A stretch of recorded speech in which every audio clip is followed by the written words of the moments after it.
Vince Clarke estaría casualmente paseando por un salón de eventos artísticos, en el cual había un joven que estaba ensayando la canción Heroes de David Bowie. Ese joven era Dave Gahan. También se le advertía al alumnado de bandas y músicos como Black Sabbath, Alice Cooper y David Bowie. Robert decidió que él no quería eso para su vida. Fue así que en 1976 formó una nueva banda, quienes comenzaron a experimentar combinando canciones de David Bowie, cuando de pronto, de la televisión, emergió un ser de otro planeta. David Bowie como Ziggy Stardust, presentándose en The Top of the Pops. A Manson se le empezaba a ver con las cejas afeitadas y un pupilente blanco en el ojo izquierdo, claras referencias a David Bowie. Sin él, nada de esto habría ocurrido.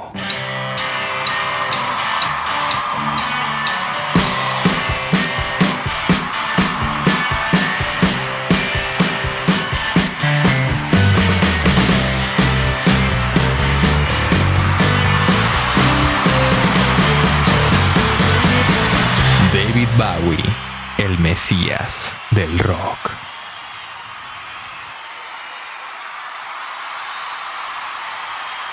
Pero antes, si vamos a hacer esto, vamos a hacerlo bien.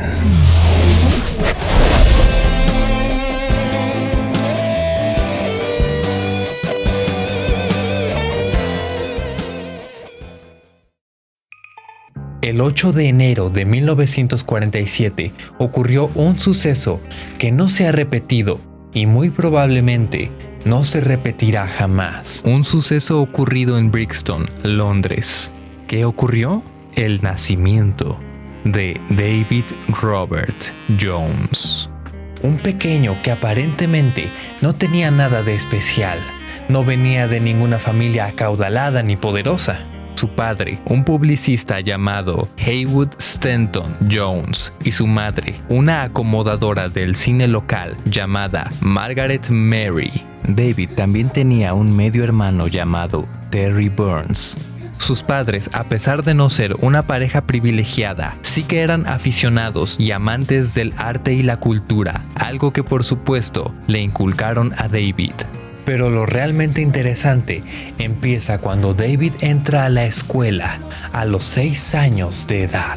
Un colegio llamado Stockwell Infants School. Verán, David no era un mal estudiante, lo consideraban bastante inteligente, un pequeño genio, pero lo que tenía de inteligente lo tenía de rebelde ante las rígidas reglas escolares. Además de ser muy temperamental, involucrándose en varias peleas. En 1953 se mudaron a Bromley, que si viste mi video sobre Susie Sue, Bromley es el lugar en donde nació el Bromley Contingent en los años 70, a donde estaba Susie, Steve Severin y Billy Idol. Con este cambio de aires, David tuvo que ser transferido a otra escuela. En 1955 fue inscrito al Burnt Ash Junior School. Esta época fue muy interesante, ya que fue cuando sus habilidades escénicas y artísticas empezaron a surgir. David resultó ser bastante afinado y fue seleccionado para integrarse al coro de la escuela y aprendió a tocar la flauta. Su presencia en el escenario era hipnótica, casi mística, como si se tratase de un alma antigua en el cuerpo de un pequeño de 9 años de edad. Y se terminó de enamorar de la música cuando un día su padre llegó a la casa con una caja llena de vinilos, con música de Little Richard, Frankie Lymon, The Platters, Fats Domino y Elvis Presley, el rey del rock. David afirmó que al escuchar a Elvis, sintió que escuchó a Dios. Así como algunos tuvimos ídolos a los cuales imitábamos para iniciar nuestro camino en el arte, como por ejemplo Michael Jackson. Michael Jackson tuvo a James Brown, David Bowie tuvo a Elvis Presley. Y es así que tuvo la iniciativa de aprender a tocar instrumentos musicales como el ukelele, la guitarra y el bajo T-chest, el cual es ese clásico bajo que es simplemente un palo, una caja de madera y una cuerda que salía bastante en las caricaturas. Aunque también David fue integrado a los Boy Scouts. En paralelo a todo esto, David se empezó a juntar con otros jóvenes entusiastas de la música y empezaron a tener sesiones de ensayo, al igual que también comenzó a tener sus propios shows haciendo imitaciones de Elvis Presley y Chuck Berry. Estas presentaciones las hacía para su grupo de Boy Scouts, quienes consideraron su performance como de otro planeta. Aunque todas estas actividades lo distrajeron de la escuela, lo que lo hizo reprobar el examen de la primaria, por lo que David tuvo que ser ingresado a un nuevo colegio llamado Ravenswood School, una escuela bastante inusual, casi como un Hogwarts, a donde también había casas con nombres, usaban uniformes y tenían un elaborado sistema de premios y castigos. Aunque lo inusual es que la escuela priorizaba la personalidad del alumno, más allá de las calificaciones. El ambiente se asemejaba más al de una universidad, pero en un mood más liberal, y se enfocaban más que nada en las artes, como la música, el diseño e incluso en las ciencias. Básicamente un parque de diversiones para David. Fue aquí donde se cultivó aún más y fortaleció sus estudios en música, diseño, arte trazado y composición. Y en 1961, gracias a su hermano Terry Burns, David se introdujo al mundo del jazz moderno y se volvió fan de músicos como Charles Mingus y John Coltrane. Debido a su pasión por el jazz, su madre le regaló un saxofón alto de plástico. Porque los de metal están carísimos.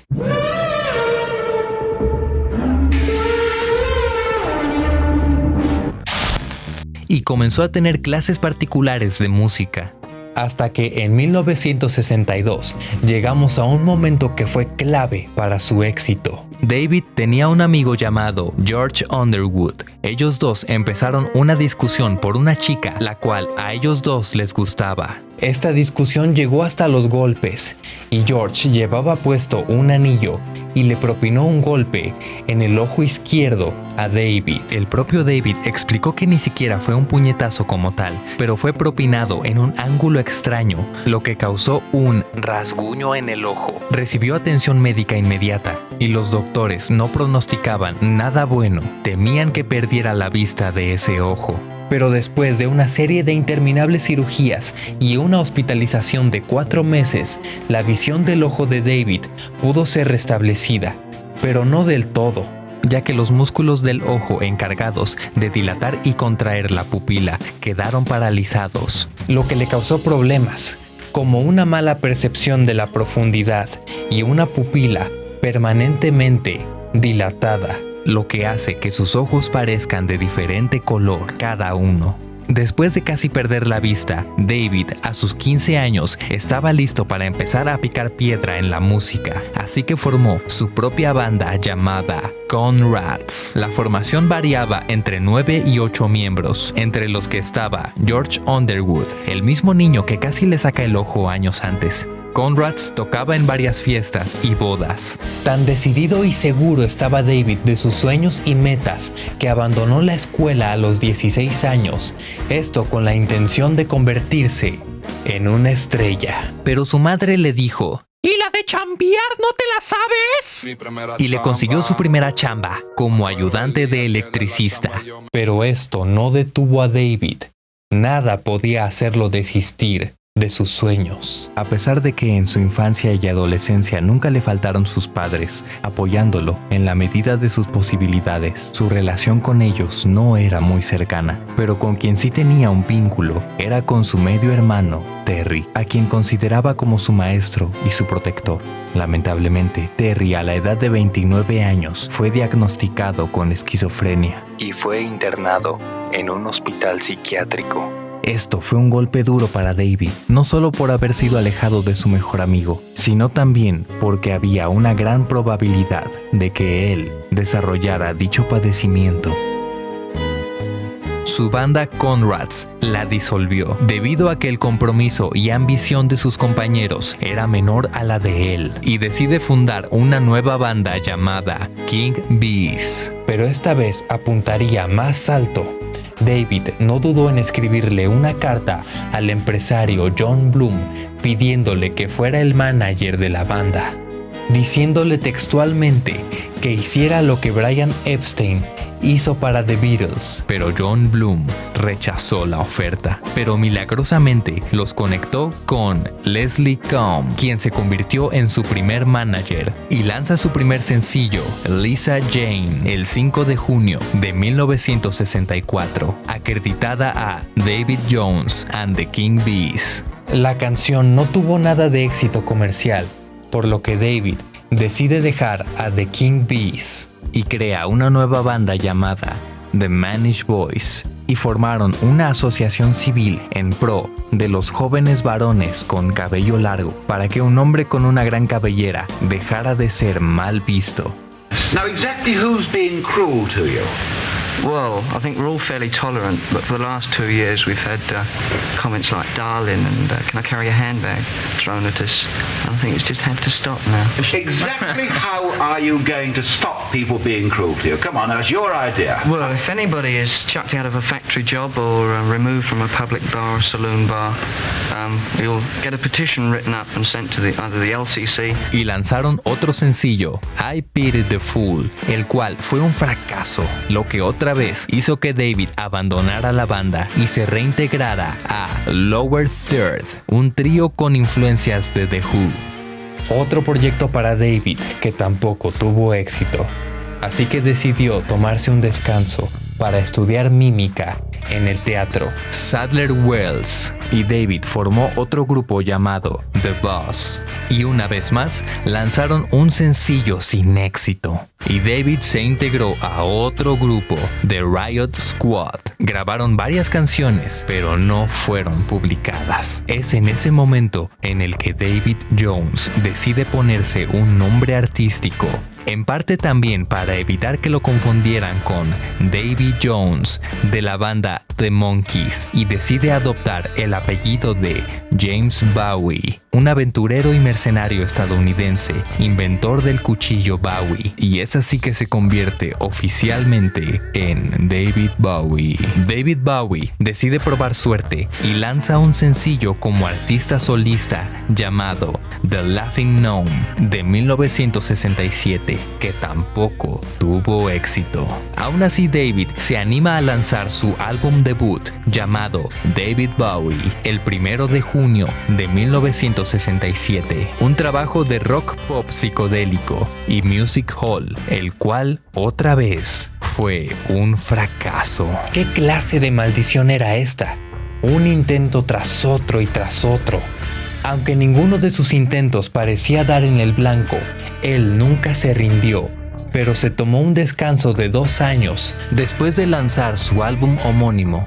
En 1969 actuó en un cortometraje dirigido por Michael Armstrong llamado The Image, la imagen, que trataba sobre un dibujo que cobraba vida. David interpretaba al dibujo.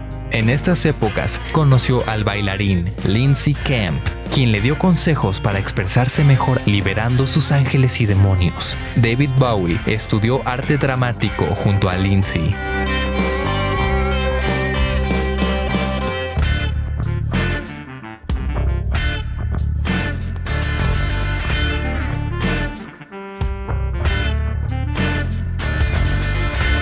Esta amistad fue clave para que David se desenvolviera con más facilidad, pero aún faltaba mucho trabajo. Fue en esta época cuando David comenzó a experimentar creando alter egos, personajes que lo ayudaban a expresar sus ideas. Fue gracias a Lindsay que David conoció a Hermione Farthingale. Comenzaron a salir y se enamoraron. El padre de Hermione desaprobó el noviazgo de inmediato, pero aún así, ellos se fueron a vivir juntos. Hermione de 19 años y David de 21. Hermione soñaba con ser actriz, pero también tenía habilidades para la música. Fue así que decidieron formar una banda que era más que nada un trío junto a John Hutchinson, y sus conciertos eran una combinación entre folk, mercy beat, mímica y poesía, hasta que a principios de 1968 Hermione obtuvo un papel en una película, un musical llamado Song of Norway. Se fue a Escandinavia a grabar y la relación terminó. Por ende, el trío musical. David estaba a punto de tocar fondo.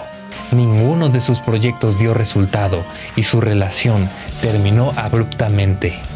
Así que decidió incursionar como actor, acudiendo a castings para comerciales, y realizó un demo reel con varias de sus actuaciones, al cual llamó Love You Till Tuesday. Mientras hacía las grabaciones de Love You Till Tuesday, le comentó a los productores: tengo una nueva canción para esa película. David produjo un demo llamado Space Oddity.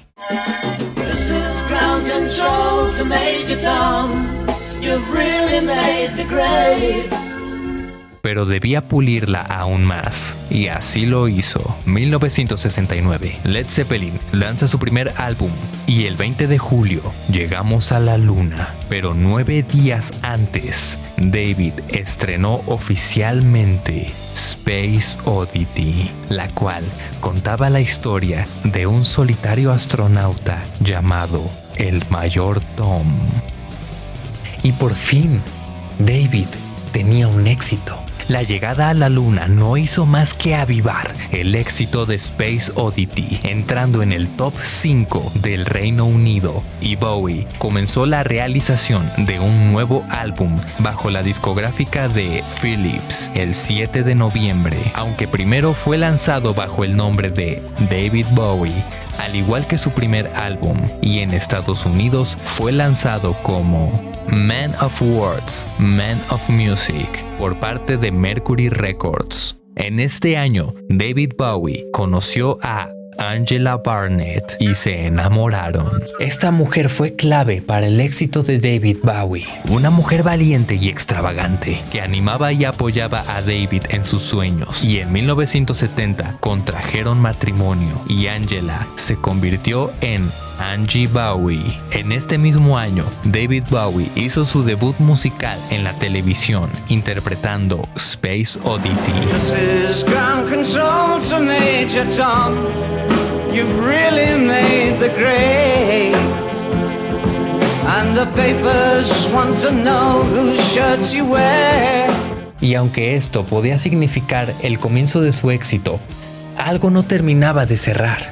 Incluso se le veía incómodo. Su imagen no iba de acuerdo al sonido. Al mismo tiempo de que Bowie, al ser ahora un artista solista, extrañaba el ser parte de una banda como en sus inicios. Así que una vez más intentó formar una banda, integrando a Tony Visconti, alias Hype Man, en el bajo, Mick Ronson, alias Gangsterman, en la guitarra, John Cambridge, alias Cowboy Man, en la batería, y David, alias Rainbow Man, alias Space Star, en la voz y en la guitarra acústica, y se hicieron llamar The Hype. Y como dato curioso, Mark Feld, mejor conocido como Mark Bolan, fue guitarrista de sesión de David Bowie y se consideraban rivales. The Hype grabó un álbum que, según Bowie, se arruinó debido a diferencias creativas entre él y John Cambridge. David incluso llegó a acusar a John de sabotear el álbum, tocando mal a propósito. Siguieron grabando, y lo que se creía que iba a ser un trabajo de una banda, se decidió que mejor David regresara a ser un músico solista. Y poco después, David despidió a su manager y contrató a Tony DeFries.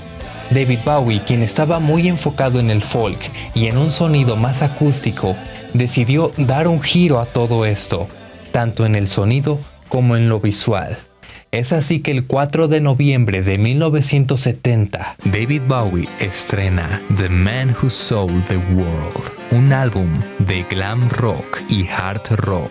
el cual críticos musicales lo han descrito como el verdadero inicio de la historia. Y en lo visual, David explotaría al máximo su aspecto andrógino, usando un vestido en la portada del álbum, una gran cabellera y maquillaje. La revista Rolling Stone lo describió como deslumbrante. Mercury Records fue la disquera que distribuyó el álbum en Estados Unidos y organizó una gira de entrevistas por el país, a las que David acudió con el outfit del álbum, y esto llamó la atención hacia él. Aunque pocas semanas después, la vida de David Bowie y Angela Bowie cambió para siempre. El 6 de diciembre de 1970 nació su primer hijo, Duncan Zoe Haywood Jones, ahora mejor conocido como el cineasta Duncan Jones. Angela, David y Duncan se paseaban por las calles vestidos de manera extravagante, casi salidos de un cuento de hadas.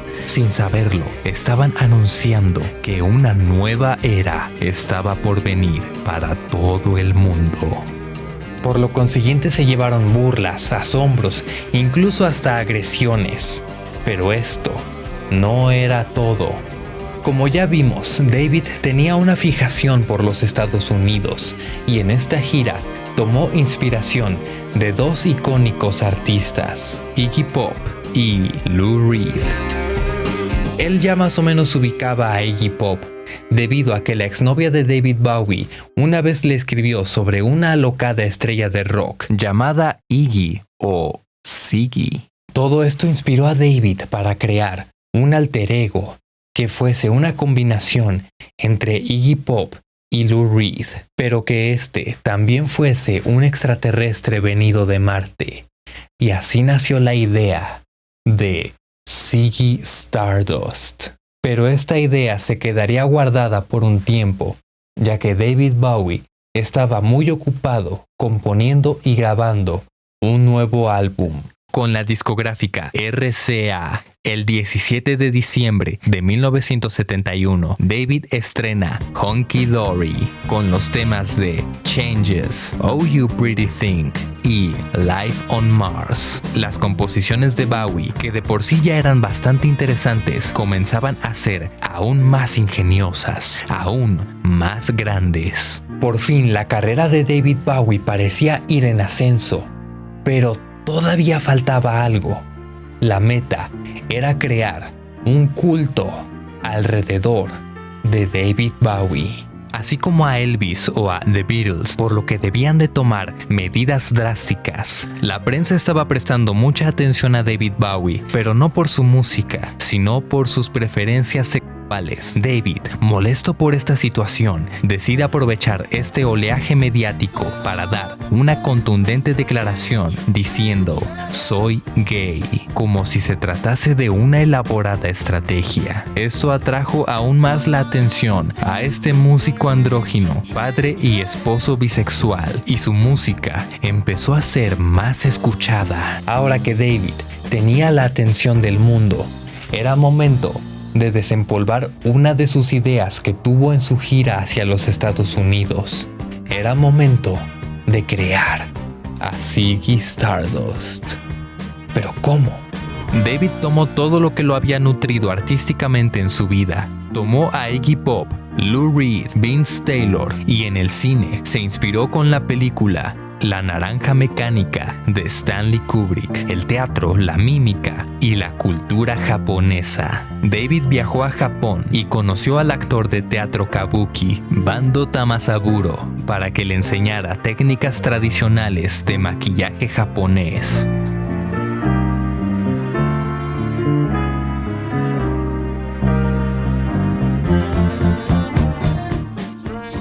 Este alter ego no hubiese sido posible sin la ayuda de Angela Bowie. Esta mujer le dio valor a David para usar todas estas prendas y maquillaje extravagante, y apoyaba incondicionalmente a su esposo. Por ejemplo, con su cabello, que también era de suma importancia. Angie también ayudó a David a escoger su nuevo corte, el cual terminó siendo un alocado mullet pintado de rojo intenso. Todo esto inspirado por el diseñador de modas japonés, Kansai Yamamoto. Y fue así que Ziggy Stardust nació. Y creó todo un lore alrededor de Ziggy Stardust, un extraterrestre venido de Marte, debilitado. Debido a la falta de recursos, llega a la Tierra y se da cuenta que los adultos han perdido el contacto con la realidad y los jóvenes han adoptado un estilo de vida hedonista y sin interés por el rock and roll. Igual que ahora. Es así que Ziggy Stardust se convertiría en su mesías. David formó una nueva banda llamada The Spiders from Mars, conformada por Mick Ronson en la guitarra y coros, Trevor Bolder en el bajo y Mick Woodmansey en la batería. Y el 10 de febrero de 1972, Ziggy Stardust and the Spiders from Mars se presentaron en Tolworth, en un pub llamado Toby Jog. Y este pequeño concierto fue un éxito.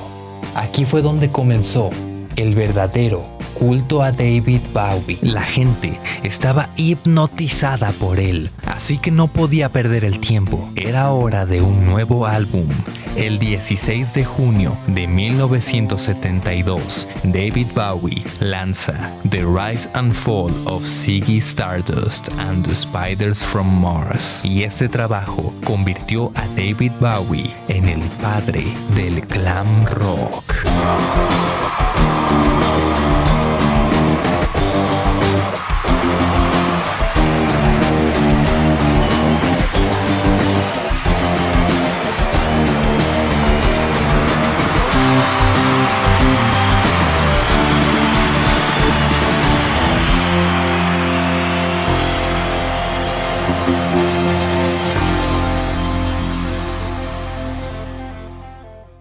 El quinto álbum de David Bowie fue probablemente uno de los mejores, no solo del rock, sino de la música en general, con temas como 5 Years, Moon Age Daydream, Suffragette City, Ziggy Stardust y Starman. Y en julio de ese mismo año, Ziggy Stardust and the Spiders from Mars se presentaron en el mítico programa de The Top of the Pops. Y si has visto más de mis documentales, sabrás que esta presentación cambió la vida de muchos artistas. Y la gira de Ziggy Stardust Tour arrasaba con cada show. El sueño de David de que la gente lo persiguiera como a The Beatles o a Elvis Presley se volvía realidad. Pero otro sueño de David que se hacía realidad era el codearse y colaborar con muchos artistas que fueron de gran inspiración para él, como por ejemplo Lou Reed, Iggy Pop, Mick Jagger, entre otros. Pero una amistad clave para el éxito de David Bowie fue con el legendario fotógrafo Mick Rock, que para ese entonces apenas era un joven, pero Mick lo retrató de una manera sugerente y provocativa. Estas fotografías avivaron el éxito y la atención hacia David Bowie. Por fin, tantos años, tantos intentos fallidos, por fin rendían sus frutos. Un éxito bien merecido para el joven David Bowie. Pero el éxito comenzó a afectar la relación entre David y Angie. Angie trabajaba organizando y gestionando muchos aspectos de la gira, pero también ella intentó reavivar su carrera como cantante y actriz, por lo que empezó a distanciarse poco a poco, y esto desanimaba a David. Pero esto no fue lo único. Aunque la gira estadounidense había sido un éxito, David había gastado demasiado. Estaba básicamente en bancarrota debido a los excesos. Por tanta presión que David sentía por la gira, el dinero y su matrimonio empieza a caer en un excesivo consumo de cocaína, entre otras sustancias adictivas, lo que empezó a afectar su salud, tanto física como mental. Él siempre había sido muy delgado, pero ahora era literalmente una varita de nardo. Y no fue a terapia porque todavía era muy tabú. Debido a su crisis económica y su necesidad de ganar dinero para seguir consumiendo, comenzó a componer y a grabar un nuevo álbum, Aladdin Sane. El nombre del álbum era un juego de palabras. Digamos que el verdadero título es A Lad Insane, un muchacho insano o loco, a donde claramente Bowie dejaba ver los demonios que lo estaban atormentando en ese momento. El álbum fue estrenado el 12 de abril de 1973 y para fortuna de David fue un éxito comercial y fue muy bien recibido por la crítica.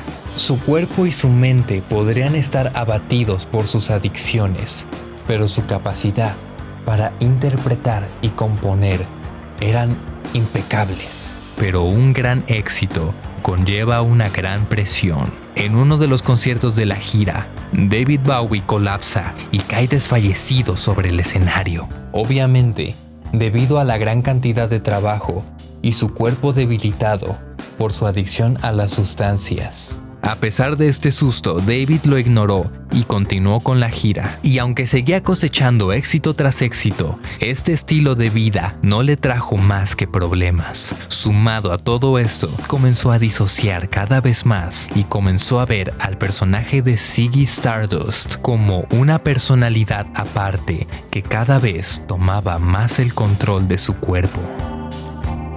Un personaje que en un inicio le dio superpoderes en el escenario, ahora estaba acabando con su vida.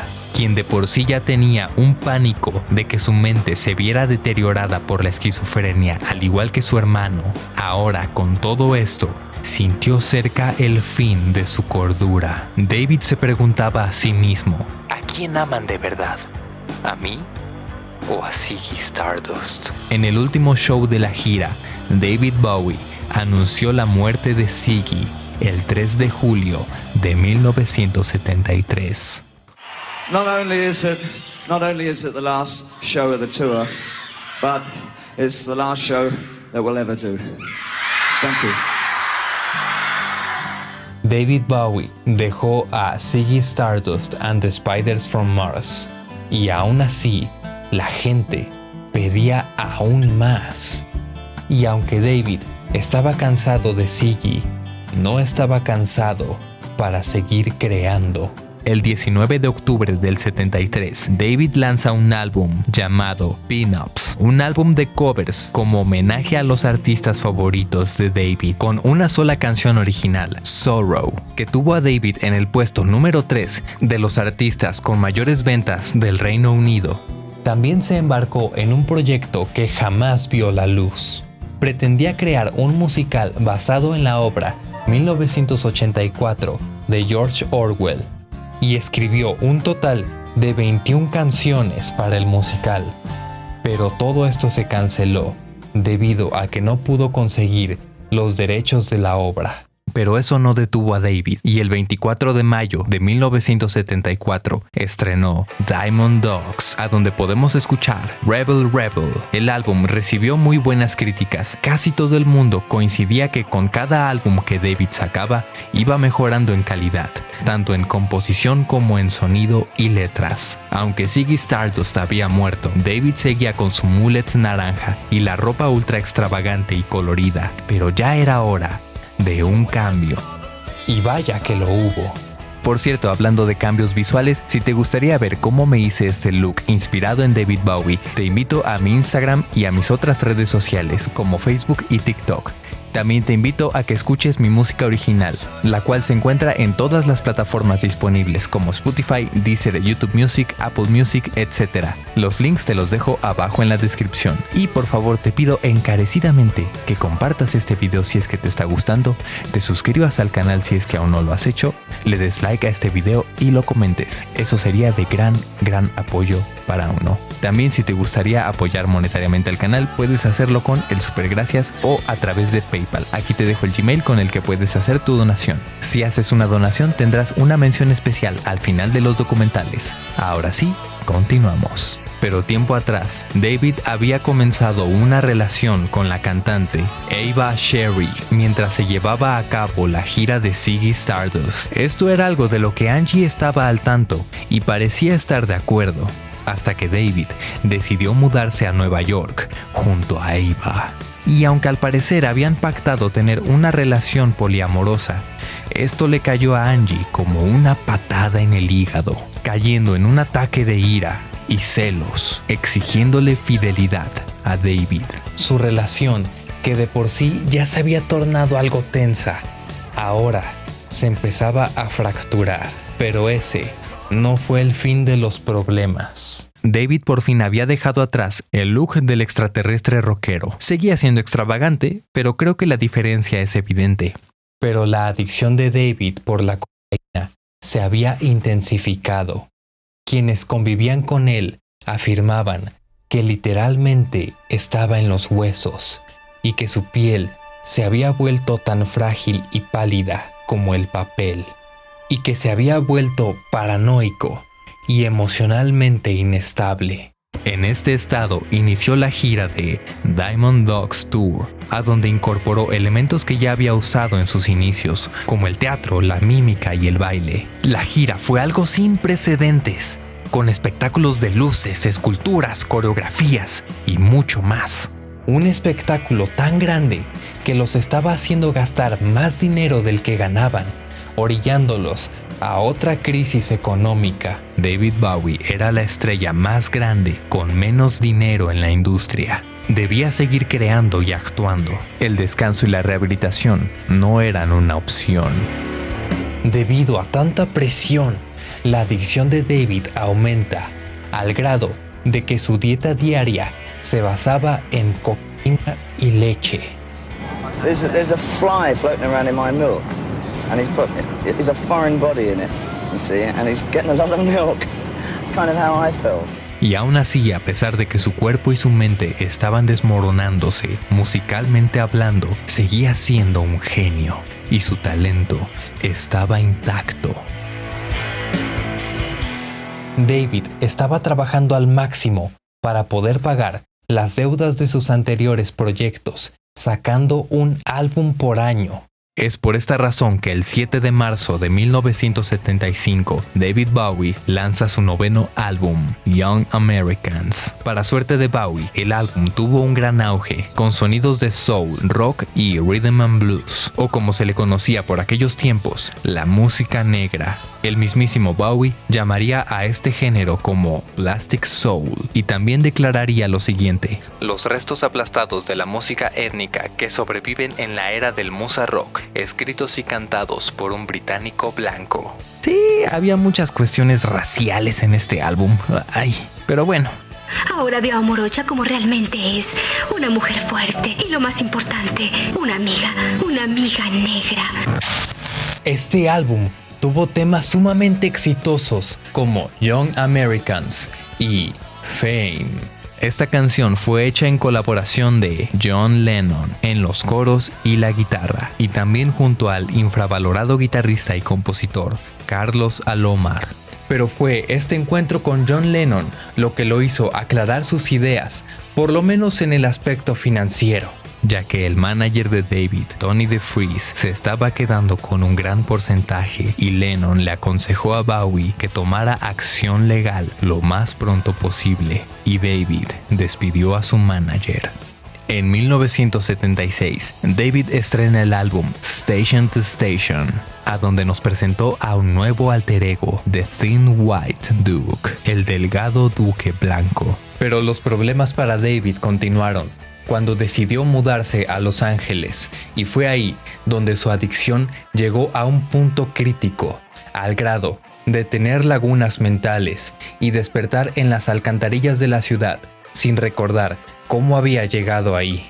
Y cada vez más perdía contacto con la realidad, pero un proyecto cinematográfico lo salvaría, por lo menos momentáneamente. El director Nicholas Rowe casteó a David para el protagónico de su película The Man Who Fell to Earth. David interpretó a un extraterrestre del planeta Anthea, y se hace llamar Thomas Jerome Newton, quien había llegado a la Tierra en busca de agua, ya que su planeta sufría de sequía extrema. En años recientes, la película se ha vuelto una joya de culto, pero en ese entonces tuvo una taquilla algo baja. Pero lo que ganó gran notoriedad fue la actuación de David Bowie, quien sorprendió a todo mundo una vez más por lo bueno que era en esta otra disciplina. En gran parte, el buen desempeño de Bowie fue gracias al director Nicholas Roeg, quien le había exigido y prohibido consumir cualquier sustancia durante la producción para que esto no afectara a la película, y David aceptó. Pero el problema vino cuando el rodaje terminó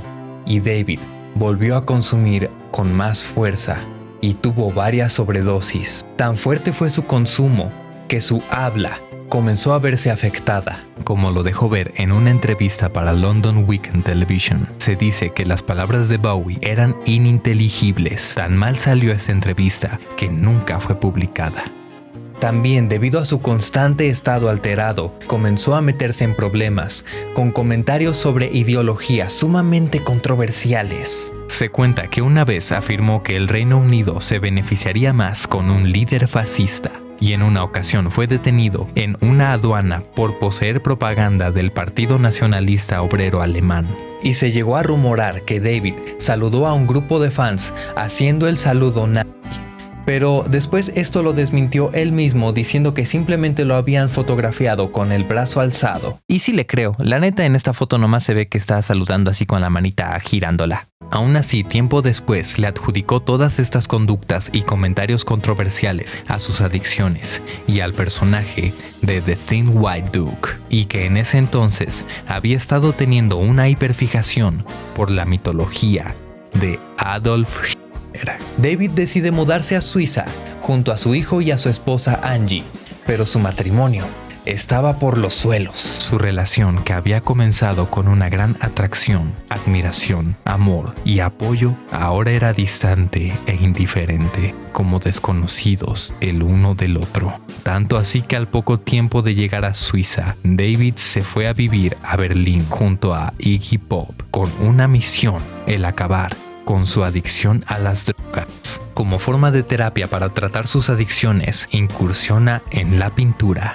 David e Iggy Pop deciden irse a vivir juntos de la manera más básica posible, sin lujos ni comodidades, para no verse incitados a consumir. Y decidieron enfocarse en sus carreras apoyándose mutuamente. David comenzó a trabajar en lo que después conoceríamos como la trilogía de Berlín. Iggy Pop comenzó a trabajar en su álbum como solista, The Idiot, en colaboración con David, quien produjo y grabó gran parte de los instrumentos del álbum. Y el 14 de enero de 1977, David lanza la primera parte de la trilogía de Berlín, Low.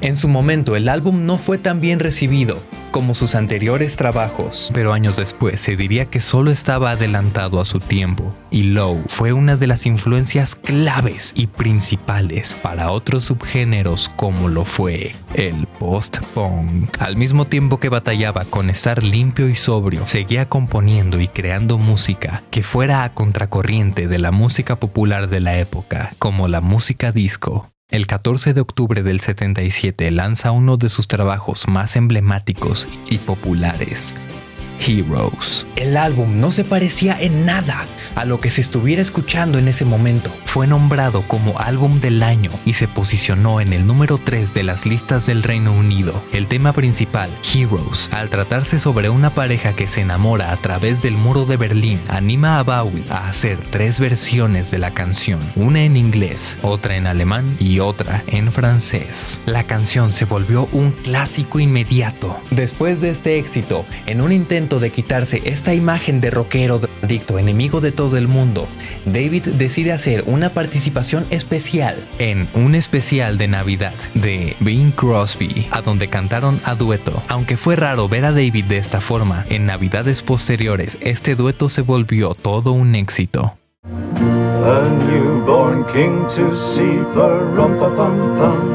Esta participación David la había realizado pensando en su hijo y en la familia. Pero tras bambalinas, la realidad era muy diferente. La relación de David y Angie había llegado al punto de no retorno, solamente estando juntos por su hijo. En la Navidad de ese año la pasaron separados. David se quedó con su hijo en Berlín para celebrar y Angie se fue a los Estados Unidos con unos amigos. Cuando Angie regresa a casa y al ver que su esposo y su hijo no están ahí, ella tiene un intento de autodesvivirse. A pesar de que su matrimonio ya no era lo que alguna vez fue, David se preocupó por el bienestar de Angie, pero al mismo tiempo se cuestionaba si seguir con ella sería lo mejor para su hijo. Aunque aún no habían papeles de divorcio de por medio, deciden separarse. A pesar de estos problemas, el estado físico y mental de David estaban mejorando mucho, y en 1979 lanza la tercera parte de la trilogía de Berlín. El 18 de mayo lanza Lodger, que al igual que Low, en su momento pasó sin pena ni gloria, con el mismísimo Bowie afirmando que no fue el éxito comercial que esperaba, pero simplemente fue otra joya adelantada a su tiempo, ya que Lodger fundamentó las bases para lo que después conoceríamos como el Britpop. En 1980, David y Angie, después de haber pasado por una relación en un inicio llena de amor y apoyo, pasando por diversos desacuerdos hasta llegar a la indiferencia total, deciden divorciarse formalmente y Angie le deja la custodia completa de su hijo, Duncan Jones, a David Bowie. David, recién convertido en padre soltero, con un miedo latente a recaer en sus adicciones, decide convertirse en el mejor ejemplo a seguir para su hijo, haciendo cambios radicales y positivos en su vida para que Duncan no cayera en los mismos errores que su padre. En ese mismo año, una vez más, David se mudó a Nueva York e incursionó como actor de teatro en Broadway, protagonizando la obra El Hombre Elefante, interpretando a Joseph Merrick, mejor conocido como El Hombre Elefante, quien había nacido con una serie de malformaciones en su rostro y cuerpo. David Bowie, sin la ayuda de maquillaje o prostéticos de alguna clase, interpretó el rol, contorsionando su cuerpo y modificando su voz y su habla. You are a famous actress. I am not unknown. You must display yourself for a living then, like I did. No. That is not myself, Mr. Merrick. That is an illusion. This is myself. This is myself, too. El público quedó hipnotizado. La actuación de David fue cautivadora y se ganó el respeto de la crítica especializada. Una vez más demostraba que no solo era un rockero rebelde sin causa, sino que a todas luces era un artista.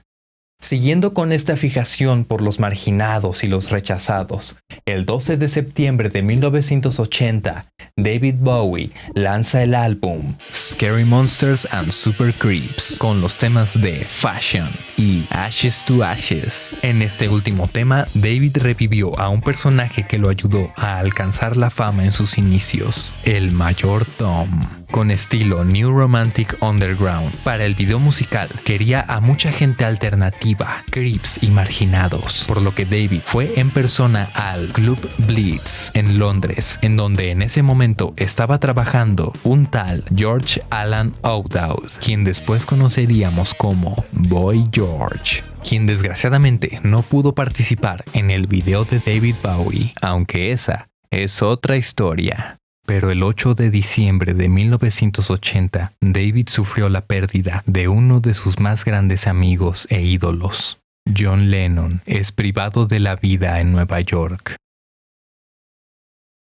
En 1981, David Bowie une fuerzas con Su Majestad, la Reina. Queen, un encuentro que era bastante casual. La banda y el solista se encontraron en Montreux, Suiza, en los estudios Mountain. David había ido de visita a Montreux y se enteró de que Queen estaba en el estudio grabando el álbum Hot Space, por lo que quiso pasar a saludarlos. Una vez estando todos en el estudio, empezaron una sesión de jam improvisada, solo para divertirse, la cual culminó en que David participaría en los coros de la canción Cool Cat.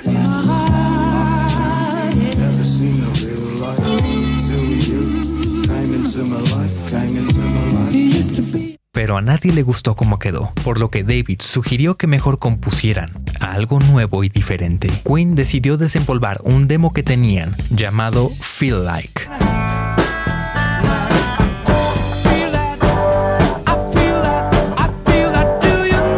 Este sería el esqueleto de la canción, pero había que ponerle órganos, músculos y piel. John Deacon, en un momento de iluminación, creó un riff de bajo, simple pero icónico, el cual se le olvidó a los 5 minutos. Pero David llegó al rescate para recordárselo, y los músicos decidieron tomar un descanso para ir a cenar y después continuar. Cuando regresaron, Brian May y Roger Taylor terminaron de darle forma a la canción. Lo único que faltaba era la letra, y por lo tanto las voces. Queen quería dejar eso para otro día, pero David estaba aferrado a continuar con este flujo creativo y espontáneo, por lo que empezó a escribir la letra y casi obligó a Queen a que juntos terminaran la canción con esta hora de improvisación que venían manteniendo.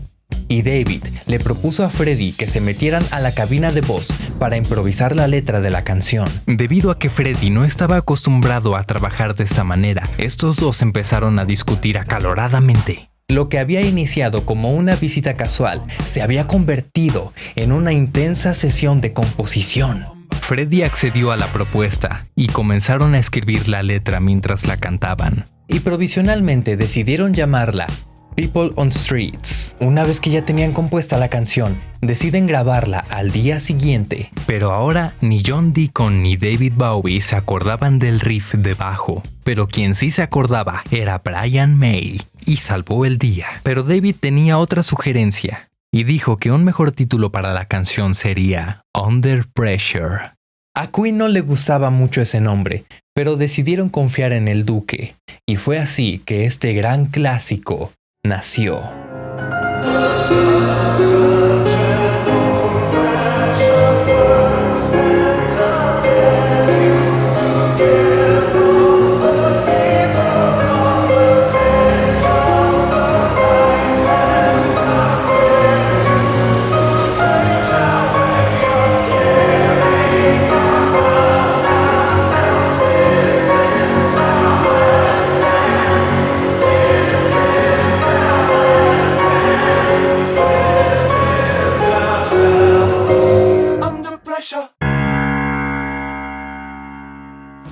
Después de haber creado esta obra maestra con Queen, David Bowie decide regresar a la actuación cinematográfica, protagonizando la película The Hunger, una película de vampiros dirigida por Tony Scott y coprotagonizada por Susan Sarandon y Catherine Deneuve. ¿Qué? ¿Una película de vampiros protagonizada por David Bowie y con música de Bauhaus? ¡Dame 10! ¡Dame 10! Al igual que David participó en el soundtrack de la película Cat People para interpretar la canción homónima Cat People Putting Out Fire, producida por Giorgio Moroder. My name is Giovanni Giorgio, but everybody calls me Giorgio. Canción que fue un hitazo, llegando a ser el número 1 en Nueva Zelanda, Suecia, Finlandia y Noruega, y hasta llegó a ser nominada a un Globo de Oro. Pero al poco tiempo recibió un susto de muerte. Su hermano Terry, quien aún seguía internado en el hospital psiquiátrico, había tenido un intento de autodesvivirse, saltando por una ventana. Al recibir la noticia fue a ver a su hermano inmediatamente, quien cada vez perdía aún más la cordura. Pero después de este amargo suceso, tuvo la oportunidad de protagonizar otra película, Merry Christmas, Mr. Lawrence, un drama de la Segunda Guerra Mundial, a donde curiosamente el personaje principal tenía una relación muy estrecha con su hermano. David aprovechó la relación con su hermano Terry para verse aún más identificado con su personaje. Flowers once, every 5 years, that's all. I'll be back. If aren't flowers again. Cross my heart. La película desgraciadamente no fue muy bien recibida, pero el público en general estaba de acuerdo con que lo mejor de la cinta fue la actuación de David Bowie. Después de este intenso acercamiento con el séptimo arte, decide que ya es tiempo de componer un nuevo álbum, Pero ahora era el momento de hacer muchos cambios. Bowie, por fin liberado al 100% de sus vicios nocivos, decide fortalecer su cuerpo, metiéndose a clases de boxeo. Subió de peso, ahora su cuerpo estaba musculado y marcado. Su piel inquietantemente blanca la cambió por un bronceado bastante pronunciado. Y propuso componer algo que pusiera a bailar a todo el mundo. El 14 de abril de 1983 estrenó Let's Dance con los temas de Modern Love, China Girl y Let's Dance. El álbum fue coproducido por Neil Rogers, quien es una especie de rey Midas, ya que cada canción en la que él toca parece convertirse en un éxito. Se realizaron varios videos musicales para los singles y el álbum fue un gran éxito tanto con los fans como con la crítica, y económicamente hablando, las cifras se fueron al cielo. David parecía estar aprendiendo más sobre finanzas y administración. Ya no era el joven de cabello rojo que gastaba más de lo que ganaba.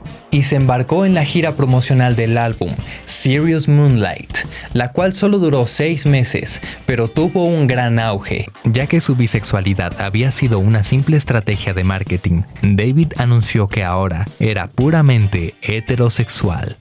¡No dejes de ser heterosexual! ¡Porfa, te pido! ¡Heterosexual! El 1 de septiembre de 1984, David lanza Tonight, un álbum con colaboraciones de Tina Turner, Iggy Pop, con covers de The Beach Boys, el cual siguió con la racha de éxito crítico y comercial de Let's Dance. Pero en 1985 se llevó a cabo uno de los conciertos más emblemáticos de la historia, el Live Aid, a donde David Bowie participaría. Aunque todos sabemos que ese día Queen se robó el show y eclipsaron a todos, que hasta incluso algunos han olvidado que David también participó ese día. David salió a escena después de Queen, y aunque Queen fue el punto álgido del concierto, la presentación de David fue muy buena, animó e involucró bastante al público. El ambiente era bastante alegre. Como opinión personal, me atrevo a decir que David Bowie y Queen fueron de lo mejor en el Live Aid de 1985. No como todos esos aguados que pasaron antes. Al chile yo sigo manteniendo mi postura que el Live Aid estuvo de hueva. Perdón, pero si no hubiese sido por David y Queen, el Live Aid no hubiese trascendido tanto. Así es, ya lo dije. Vengan por mí, arenosos boomers. Bueno, en fin. En esta presentación, David Bowie estrenó un nuevo single que realizó con la colaboración de otro de sus más grandes ídolos, Mick Jagger. La canción Dancing in the Street, con todo y video musical. El sencillo fue un éxito comercial. Pero en enero de 1985, David recibió una terrible noticia. Su hermano, Terry Burns, se había privado de la vida. Después de años de estar batallando con la esquizofrenia, a pesar de que David en ese entonces componía música alegre para poner a la gente a bailar, en realidad, en el interior estaba destrozado. Después de esto, volvió a coquetear con el séptimo arte, componiendo el tema This Is Not America para el soundtrack de la película The Falcon and the Snowman. Y en 1986, David actuó en la película Absolute Beginners. Al igual que compuso un tema con el mismo nombre, la película fue machacada por la crítica, pero afortunadamente la canción fue un éxito, llegando a estar en el segundo puesto de las listas de singles del Reino Unido. 1986. En ese mismo año, David interpretó a Jared en la película Labyrinth. En su momento, la película no fue el éxito comercial esperado, pero con el tiempo se ha vuelto de culto, y Jared es uno de los papeles más recordados de David Bowie en el cine. El 20 de abril del 87, David lanza Never Let Me Down, el cual el mismo David Bowie declaró que este fue su peor álbum. Pero lo más raro estaría por venir, ya que en 1989 David Bowie abandonó su carrera como solista para unirse a un cuarteto llamado Tin Machine. Esto tomó por sorpresa a todo el mundo. Sus fans consideraban que David era demasiado grande para un proyecto así. David debía ser el centro de atención siempre. Tin Machine tenía un sonido algo hard rock con letras políticas y de crítica social. y tuvieron un buen debut, tanto con su álbum como con su gira. Pero como era de esperarse, David Bowie estaba muy acostumbrado a trabajar solo, por lo que, aunque habían acordado que la banda fuera una democracia, él no podía evitar imponerse sobre las decisiones del grupo. Sumado a todo esto, David tuvo problemas con su disquera y renunció a EMI, pero aún continuaba dándole vida a Tin Machine, aunque ya empezaba a sentirse incómodo de ser solo un miembro de una banda. Era lógico, el hábitat natural de Bowie era ser un artista solista. Obviamente se iba a sentir incómodo. Ya una vez en los años 90, David conoció a la modelo somalí Ayman, de quien se vio sumamente atraído, y ella de él, y una semana después iniciaron una relación. En 1991, el 2 de septiembre, Tin Machine lanza su segundo álbum y salieron de gira, y de paso grabaron un álbum en vivo, el cual fue un rotundo fracaso, lo que causó que la banda se disolviera. A pesar de que Tin Machine no fue muy popular, algunos expertos indican que este grupo fue una de las primeras inspiraciones para el rock alternativo y el grunge. Pero un par de meses después, volvió a experimentar la pérdida de uno de sus colegas. El 24 de noviembre, su gran amigo y colega artístico, Freddie Mercury, falleció. David decidió retomar su carrera como solista y en abril de 1992 participó en el concierto tributo a Freddie interpretando Heroes, All the Young Dudes y cerrando con Under Pressure, cantando junto a Annie Lennox, siendo esta presentación uno de los momentos más recordados de la velada, interpretando este gran tema que compuso junto a Freddie. A los pocos días del concierto, David y Ayman contrajeron matrimonio. Pero después de este significativo evento en su vida, estaba listo para componer un nuevo álbum como solista. Después de 5 años, el 5 de abril de 1993, lanza Black Tie, White Noise, a donde pudimos escuchar Jump, They Say, una canción dedicada al fallecimiento de su hermano Terry. Esta canción fue una catarsis de todos los sentimientos que había estado acumulando por este trágico suceso que lo afligía. Después de esto, David decidió incursionar profesionalmente en la pintura, llegando a ser considerado en la revista Modern Painters. Y en 1994 David fue invitado por MTV para ejecutar un MTV Unplugged, el cual, como ya se imaginarán, habría tenido versiones acústicas de éxitos ya estrenados de David Bowie, como Space Oddity, Life on Mars, Moonage Daydream, Ziggy Stardust, Ashes to Ashes, Starman, etc. Sin duda, habría sido un gran éxito. Pero David rechazó la propuesta, ya que en ese momento solo quería interpretar canciones nuevas. ¿Ustedes qué opinan? ¿Esto fue un acto a contracorriente que le dio aún más estatus? ¿O fue un grave error que le jugó en contra? Como sea, en 1995, siguiendo con la filosofía de no mirar atrás y solo al frente, el 26 de septiembre estrena su nuevo álbum, Outside, un álbum con sonoridades de rock alternativo, rock industrial, y uno de los singles del álbum, llamado The Heart's Filthy Lesson, llegó a ser parte del soundtrack de la película Seven de David Fincher. El álbum no recibió críticas muy buenas, lo tacharon de estar sobreproducido y de ser algo raro, pero fue justamente por eso que el álbum tuvo más aceptación con la comunidad alternativa. Ya saben, la gente gótica, los raros, los alternativos, los que le gustan a Susana Zabaleta. Me gusta este rollo diferente y oscuro. A mí me gusta la gente extraña, sí. Los comunes pues los vemos todos los días, ¿no? Guácala. Y más aún cuando David inició la gira del álbum de la mano de Nine Inch Nails. Pero no como sus teloneros, sino como su banda de apoyo. Y el 17 de enero del 96, el legado de Bowie fue reconocido cuando fue ingresado al Salón de la Fama del Rock and Roll, un galardón bien merecido. David no asistió a la ceremonia, pero mandó a Madonna como su representante.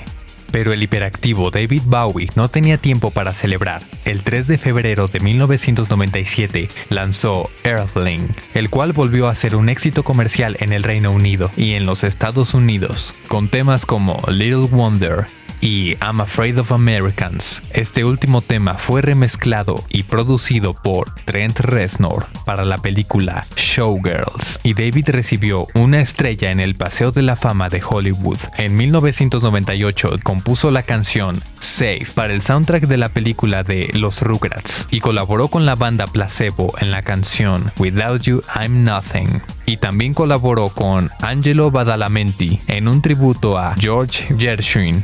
Y en 1999 incursionó en un medio en el que pocos se habrían imaginado verlo: los videojuegos, creando la banda sonora del videojuego Omicron de Nomad Soul, en el que también él y su esposa Ayman interpretaron a unos personajes. Omicron de Nomad Soul fue un videojuego que solo estuvo disponible para Microsoft Windows y la Dreamcast, y el 4 de octubre del 99 lanzó el álbum Hours, un álbum que hizo que David se retirara de la música electrónica. Para el año 2000, David estaba preparando un álbum llamado Toy, pero decidió cancelar su lanzamiento. Después de esto, David volvería a pisar los sets de cine para hacer un cameo interpretándose a sí mismo para la película Zoolander del 2001. Disqualified. Y después del estreno de la película, en octubre de 2001, David participó en el concierto para la ciudad de Nueva York, un evento de caridad en pro de todas las víctimas del 11 de septiembre. Y el 11 de junio de 2002 lanzó el álbum Heaven, producido por Tony Visconti. Un álbum que en su momento no tuvo ningún video musical, ya que David consideraba que él ya era demasiado viejo para competir contra los otros videos musicales de artistas más jóvenes. No digas eso, mi amor, por favor. No digas eso, mi amor. Pero aún así el álbum fue un éxito comercial en el Reino Unido y se embarcó en la gira promocional del álbum. Poco después del lanzamiento de Heaven, David volvió a convertirse en padre el 15 de agosto de 2002. Nació su hija, Alexandra Sarah Jones. David estaba en un punto en su vida en el que ya podía darse el lujo de tomarse un descanso para poder criar a su hija junto a su amada Ayman. Y en 2003 lanzó Reality con el tema de Bring Me the Disco King. Este tema fue remezclado y regrabado con las participaciones de John Frusciante en la guitarra, la actriz Mila Jovovich en los coros, Josh Freese en la batería y Maynard James Keenan en los arreglos. Esta bellísima e infravalorada versión formó parte del soundtrack de la película Underworld, Inframundo. Y la gira de Reality Tour comenzó, una de las giras más exitosas para David. Desgraciadamente, durante un concierto en Schissel, Alemania, en el festival Hurricane, David tuvo problemas de salud, teniendo un fuerte dolor en el pecho, siendo causado por una arteria obstruida, por lo que tuvo que ser intervenido quirúrgicamente de inmediato. A pesar de que la cirugía fue un éxito, David sabía que sus días de interminables giras y conciertos estaban llegando a su fin, por lo que decidió reducir exponencialmente sus apariciones públicas desde ese momento. Aún así, en 2004 hizo una participación especial en el escenario junto a Butterfly Boucher, interpretando Changes para la película Shrek 2. En 2005, ya bien recuperado de sus problemas de salud, regresó a los escenarios junto a la banda Arcade Fire de manera sumamente elegante y triunfal. El 8 de febrero de 2006 recibió otro muy merecido galardón, ganando un Grammy al logro de toda una vida. Después de esto, anunció que se tomaría un descanso sin componer ningún álbum ni salir de gira. Pero esto era casi puro choro, ya que David Bowie estuvo bastante activo, teniendo una participación especial junto a David Gilmour de Pink Floyd, cantando Comfortably Numb.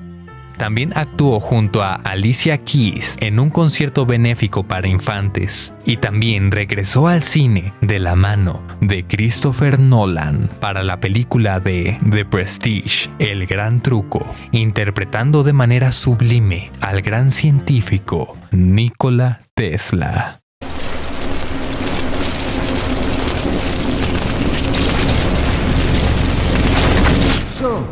This is the great Denton. ¡Guau! ¡Exceso de cine! Y el 19 de mayo de 2007, David introdujo a Ricky Gervais en un evento en el Madison Square Garden, cantando a capela Little Fat Man. But the twat will probably miss. See his partner's face. Woo! Ricky Gervais. Nadie lo sabía en ese momento, pero esta es la última grabación de David Bowie cantando sobre el escenario.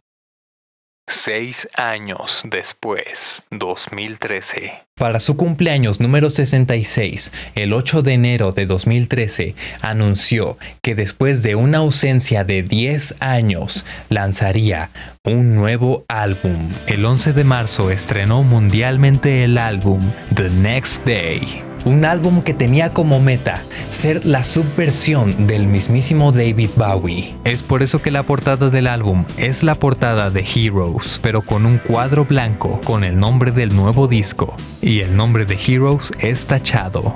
The Next Day contó con los singles de The Stars Are Out Tonight, Where Are We Now, The Next Day y Valentine's Day.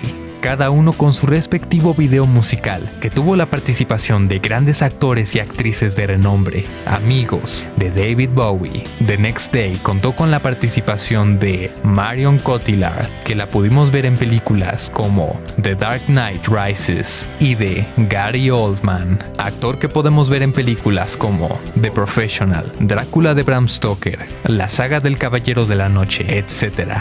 Este video fue tan controversial que estuvo baneado de YouTube por un tiempo, ya que contenía muchas imágenes religiosas grotescas y una letra con una evidente crítica a la iglesia. En el video de The Stars Are Out Tonight tuvo la participación de la gran Tilda Swinton, y el video estuvo dirigido por la cineasta Floria Sigismondi, quien dirigió la película de The Runaways, la historia de Joan Jett.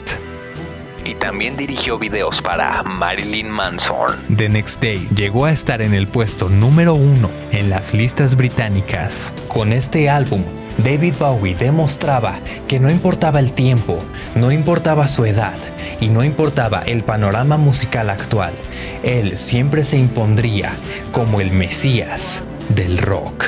Literal, se convirtió en una especie de presencia divina en la tierra. David se había retirado del ojo público, de los escenarios, del mundo, tanto así que el productor del álbum, Tony Visconti, se convirtió en el vocero de David ante la prensa.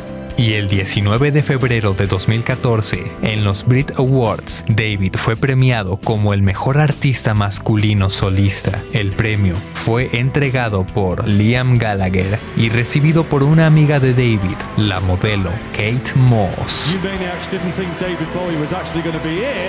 David Bowie's too cool for that. David has asked me to say this. In Japanese myth, the rabbits on my old costume that Kate's wearing live on the moon. Kate comes from Venus and I from Mars, so that's nice. I'm completely delighted to have a Brit for being the best male. 2015, junio.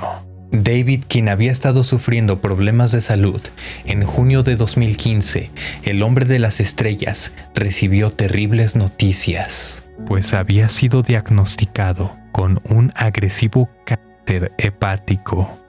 Claro, había esperanzas y se le daría un tratamiento adecuado. Pero David sabía que el tiempo se le acababa.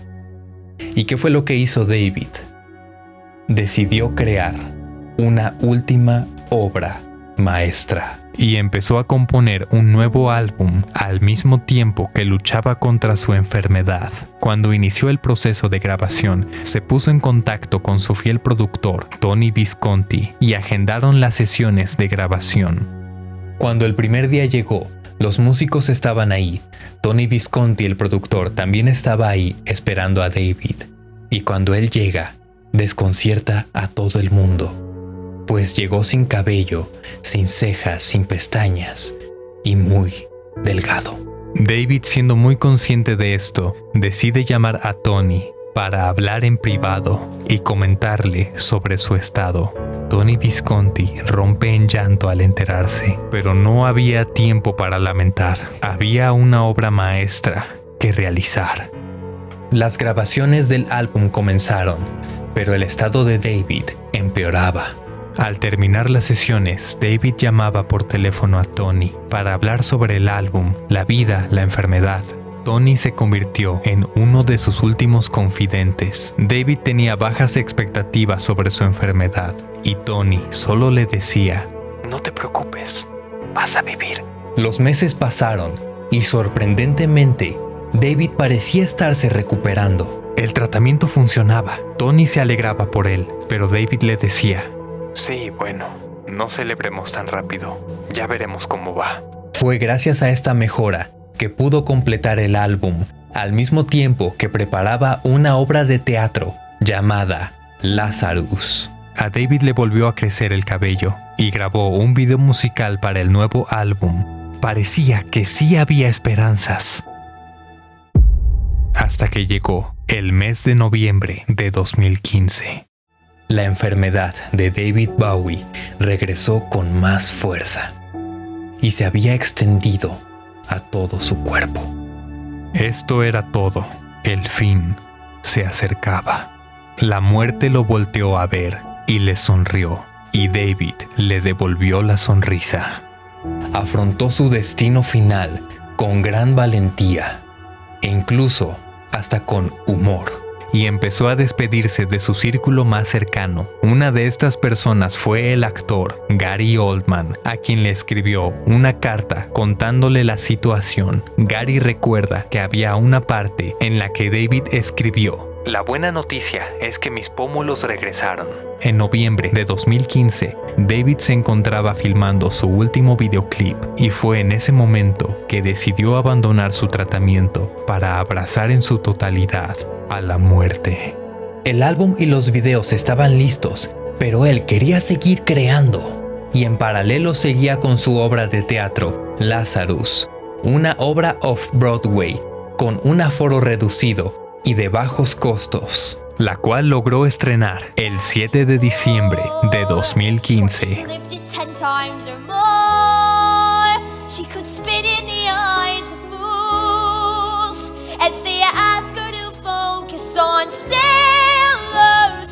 Los meses pasaron y Bowie se marchitaba más y más. El 19 de noviembre se estrenaba el primer videoclip del primer single, que llevaba el mismo nombre del álbum, Black Star. David Bowie había regresado con una gran elegancia y muchos simbolismos como ya era costumbre. El mayor Tom una vez más regresaba. Sus fans estábamos encantados. El 7 de enero de 2016, David estrenaba un nuevo video musical, Lazarus, y al otro día, el 8 de enero, en su cumpleaños número 69, estrenó por completo el álbum Black Star. El público no podía estar más que encantado. El mundo celebraba la vida y obra de David Bowie. Pero nadie sospechaba que él, en realidad, se estaba despidiendo. 2 días después, el 10 de enero, David Bowie falleció. Un golpe muy duro para la música en general. Cientos de músicos, actores, pintores, bailarines, artistas en general que se inspiraron en él, lloraron la inesperada partida de David Bowie. Tony Visconti, quien fue de las últimas personas que lo vio con vida, declaró lo siguiente: "Siempre hacía lo que él quería y quiso hacerlo a su manera, de la mejor manera posible. Su muerte no fue muy distinta a su vida, una gran obra de arte. Hizo Black Star para todos nosotros, su regalo de despedida. Supe desde hace un año que esto iba a ser así. De cualquier manera, yo no estaba preparado. Fue un hombre extraordinario, lleno de vida y amor. Siempre estará con nosotros. Por ahora, lo apropiado es llorar". Sin David Bowie, las cosas tal y como las conocemos no serían las mismas. Este ser fue de gran inspiración para un sinfín de artistas, un sinfín de géneros, estilos y subculturas. Todo gracias a este hombre. No cabe duda que el mundo no volvió a ser el mismo desde la muerte de David Bowie. El mundo perdió un poco de su brillo. Pero ¿saben qué? Sinceramente me rehúso a creer que él está muerto. Y no es ninguna teoría de conspiración. Es simplemente que me consuela el hecho de que él está en alguna parte. Que él solo regresó al planeta Marte. Y cuando nosotros los humanos tengamos la capacidad de colonizar el planeta, llegaremos ahí y lo veremos sentado en una roca marciana, tocando su guitarra, volteará a vernos y nos dirá: ¿por qué tardaron tanto?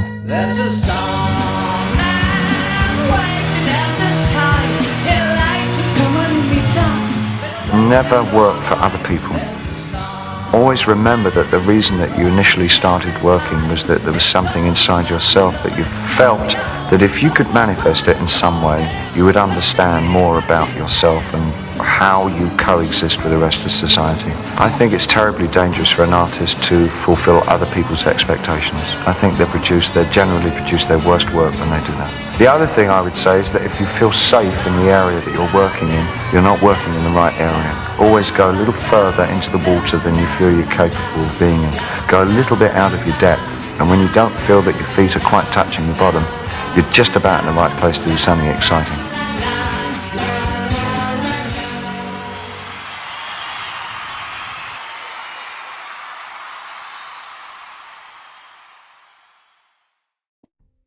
Y hemos llegado hasta el final de este documental de David Bowie, uno de los más largos del canal, y no saben cómo he disfrutado realizarlo y espero que a ustedes les haya gustado verlo. A pesar de que esto es un documental dedicado al camaleón del rock David Bowie, para mí también es una especie de galería de artistas, un homenaje a muchos artistas que han aparecido en este documental y no saben qué deleite ha sido tanto grabarlo como escribirlo y editarlo. Y pues una vez más les agradezco que lo hayan visto hasta el final. Les pido por favor se suscriban al canal si es que aún no lo has hecho y activen la campanita para que no se pierdan nada de mi contenido en YouTube. Y por favor también compartan el video con sus amigos, recomiéndenlo, denle like y comenten el video. Eso sería de gran apoyo para mí. Y hablando de apoyo, ha llegado el momento de mencionar a los donantes del canal. Un agradecimiento especial para Rodo Bunker. Muchas gracias hermano por tu apoyo y te mando un gran abrazo hasta Argentina. Y también muchas gracias para Arturo Satanic, también por su donativo a través del Supergracias. Muchas gracias hermano, te mando un gran abrazo y espero estés muy bien. Y también una mención especial para nuestra querida RBK Henderson 8030. Muchas gracias por tu apoyo al canal, en serio que eso me ayuda muchísimo a seguir con mi trabajo. Y por último una mención especial que va hasta España para María Laura Sclavi, quien se ha convertido en la primera persona en hacer un donativo a través de PayPal. En serio agradezco mucho tu bello mensaje, tus palabras de apoyo, eso es de gran motivación para mí y te agradezco por apreciar mi trabajo. Un gran abrazo hasta España. En serio, no saben cómo les agradezco sus donativos al canal. Les mando un gran abrazo y tienen mi gratitud infinita. Y si les gustaría apoyar monetariamente al canal, pueden hacerlo a través del Supergracias. Aquí te dejo un tutorial de cómo puedes hacerlo, o si se te hace más fácil, puedes hacerlo a través de PayPal. Aquí te dejo el Gmail con el que puedes hacer tu donativo. Esto no es a fuerzas, es completamente voluntario. Y como ya se habrán dado cuenta, las personas que hagan un donativo tienen una mención especial al final de los videos. Y como no puede faltar, aquí están las capturas de pantalla de los comentarios del documental anterior. Muchas gracias por comentar y recuerda ser de los primeros en comentar para que tu comentario salga al final del video. Y siguiendo con la temática de David Bowie, te recuerdo que tengo un cover de una de sus canciones, Valentine's Day, la cual próximamente podrán escuchar en todas las plataformas de música disponibles. Sin embargo, hace ya tiempo saqué un video musical, el cual te lo dejo abajo en la descripción. Mi querida audiencia, aprecio muchísimo su presencia en este canal, en estos videos, y espero estén muy bien. Los quiero mucho, les mando un gran abrazo y nos vemos en el próximo documental.